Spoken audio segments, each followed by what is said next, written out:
Welcome to this fourth module of musculoskeletal assessment. In this module we examine the elbow. The elbow is a hinge joint, and as is the case with our assessment of every joint, we use the Hippie-Rohn model, and under history we are going to examine OPQRSTUV. You should be familiar with this model if you've been following these presentations. Onset. What is the onset of the elbow pain? Was it sudden? Did it happen over a period of time? Is there anything that provokes the pain? What makes the pain better? What makes the pain worse? Do certain movements or certain activities exacerbate the pain? What is the quality of the pain? Is it burning, stabbing, aching, crushing, throbbing, diffuse, or pinpoint? Does the pain radiate? What is the specific site of the pain? Is it the medial epicondyle? Is it the lateral epicondyle? Is it someplace proximal or distal to the elbow joint? What is the timing of the pain? Is it better in the night or worse during the day? Is there an underlying motive? And it is very important to record vital signs. As is the case with our other modules, we want to refer to our Rabbit-Men mnemonic in our differential diagnosis of any joint problem. Is this referred pain? Injuries to the cervical vertebra can irritate the nerve servicing the arm and cause referred pain around the elbow joint. As we will see, C5, C6 are the most common nerves innervating the muscles of the elbow. Is this an arthritis? This is a radiograph of an arthritic elbow. The anteroposterior view and the lateral view show the typical appearance of primary osteoarthritis of the elbow, demonstrating radiocapitellar joint space narrowing, relative preservation of the ulnohumeral joint space, and hypertrophic osteophyte formation. Is this problem with bone? Here we see a linear fracture of the distal humerus through the capitulum. Is this a problem with the bursa? Here we see olecranon bursitis, also referred to as miner's or student's elbow. Is the problem with the tendon, as is the case in lateral and medial epicondylitis? Is the problem with the muscle? Is this an effusion? This radiograph demonstrates an anterior fat pad sign where the anterior fat pad has been displaced anteriorly and superiorly by the joint effusion. And here's the joint effusion, this area. Is it a nerve problem? Entrapment of the median nerve will give a positive Tinel's sign, which we will examine in a moment, and so the problem may be nerve. This Rabbit-Men mnemonic is extremely important in your differential diagnosis. Inspection of the elbow involves identifying the normal carrying angle, which is generally greater than 15 degrees. In the palpation of the elbow, our bony palpation will include the olecranon, the olecranon fossa, and this fossa is a deep triangular depression. It is on the posterior side of the humerus, superior to the trochlea, and this provides a summit of the olecranon and is received during extension of the forearm. When we examine the medial epicondyle, we are looking for several things that could be wrong. The medial epicondyle is larger and more prominent than the lateral epicondyle and is slightly more posterior when in the anatomical position. Now, the medial epicondyle gives attachment to the ulnar collateral ligament, which is also known as the medial collateral ligament. And this ligament unites the distal aspect of the humerus to the proximal aspect of the ulna. Attachment of the pronator teres occurs here, as well as to a common tendon of origin, the common flexor tendon of some of the flexor muscles of the forearm. The lateral epicondyle gives attachment to the radial collateral ligament, which is also called the lateral collateral ligament, and to a tendon common to the origin of the supinator and some of the extensor muscles. And the radial head. In this graphic, we see that there is a fracture through the radial head.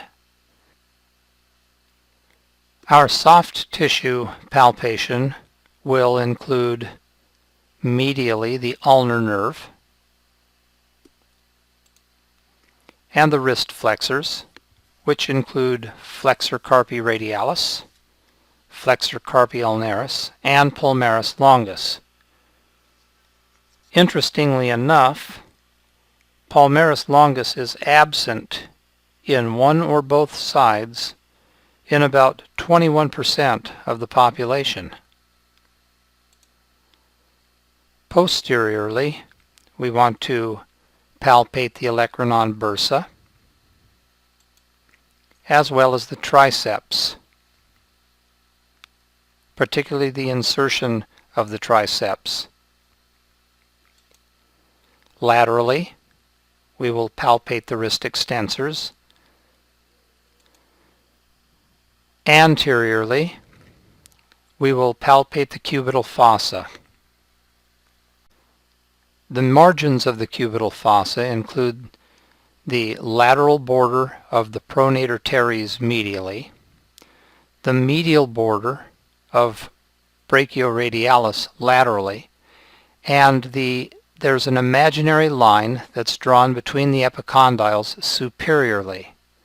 And this triangle is the cubital fossa. And in the cubital fossa, we find the median nerve, which is more medial, the brachial artery, and most laterally, the biceps tendon. Percussion is not applicable at the elbow. You would not use a percussion hammer in most instances to conduct Tinel's sign. May be a little too forceful. You also want to be aware of any fortuitous or chance findings, such as we saw with the effusion in the elbow and the fat pad. You also want to establish proper range of motion of the elbow. Flexion of the ulnohumeral joint is 150 degrees and extension is 0. There are some individuals who can hyperextend the elbow, but it is generally less than 10 degrees. The radial ulnar joint, which is a synovial joint, a diarthrosis, a pivot joint, at that joint flexion is 90 degrees. Supination is 90 degrees, and pronation is 90 degrees.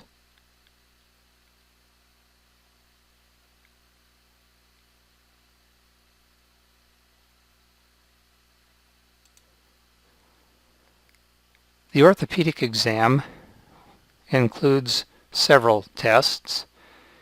These are certainly not exhaustive. However, they're very quick and easy to do, take little time, and yet you will determine a great deal about any pathology that you suspect in the elbow by conducting these tests.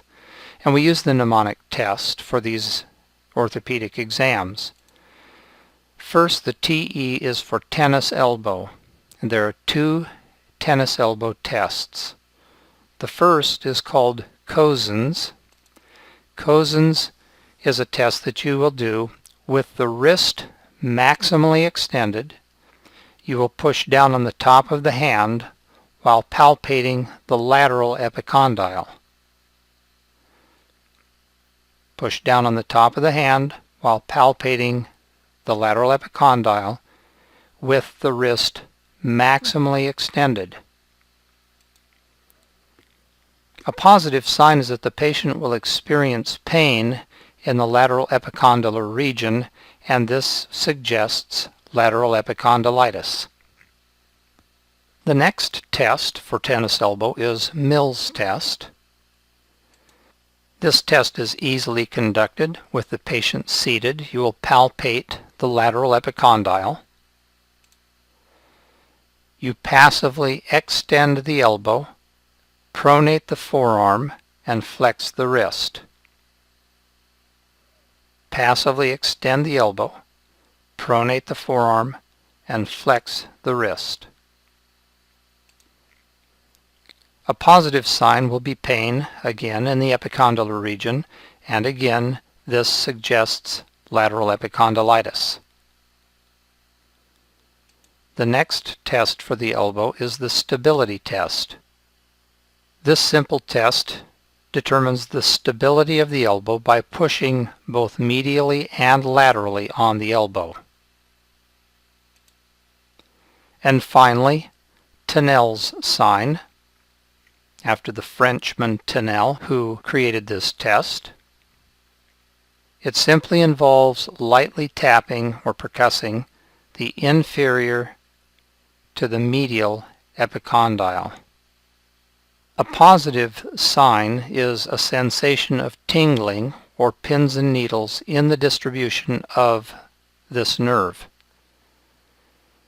And an indication is either nerve irritation or entrapment. Next, we do the neurological exam, examining cord levels. Flexion is accomplished by brachialis, which is innervated by C5 and 6 through the musculocutaneous nerve, and biceps innervated by C5-6.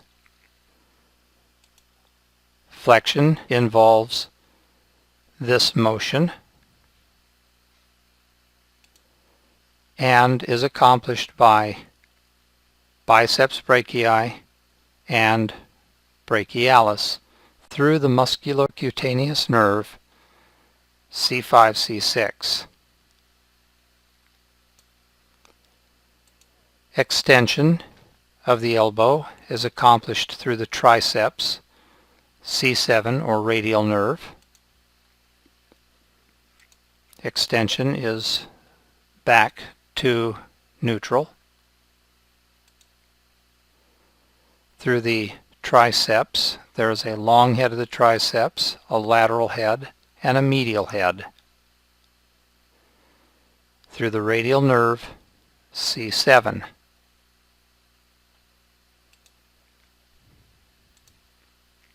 Supination is accomplished by the biceps.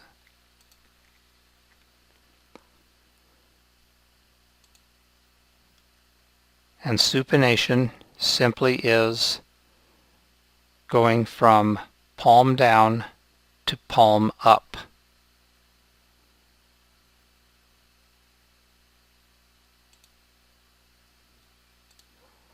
And finally, pronation is accomplished by pronator teres through C8 through T1 through the median nerve, and pronator quadratus, C8 to T1.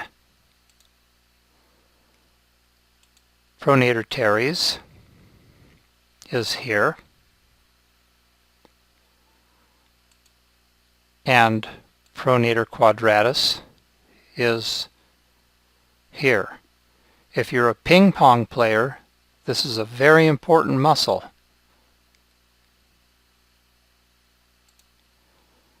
The median nerve, C8 to T1. And pronation simply involves turning the hand over from palm up to palm down.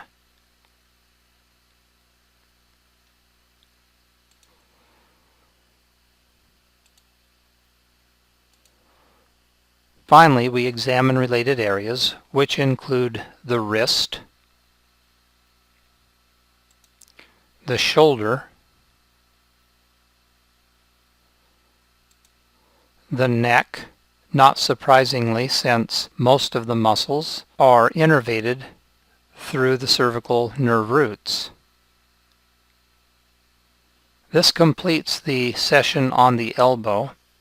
I would highly recommend that you practice the orthopedic exams, the tennis elbow exams, as well as the stability and Tinel's sign. Make sure that you understand the nerve innervations of the muscles and the musculature involved in the elbow.